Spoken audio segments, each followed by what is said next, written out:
This How to 1 Minute will show you how to create a form on Wix website.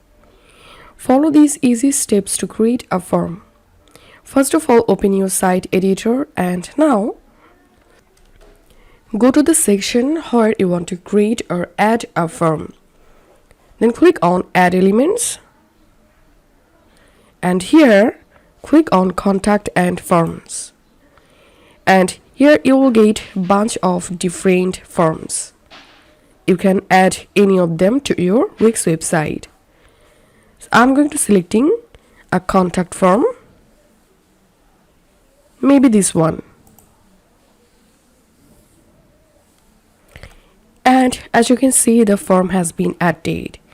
It's time to customize this form. Select the form and click on Design. And now you can change your form design from this list. You can select any design. And now click on Form Settings.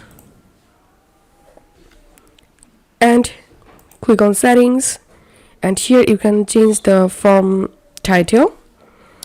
Then you can change email notification, submissions table. Then go to Submit Message option. When visitors submit a form, they will get these show success messages, or you can select any option from here. You can also change the thank you message from here. So customize this form from here and that's it. This is how we can create a form on Wix website. If you find this video helpful, don't forget to subscribe How to 1 Minute. See you in the next video.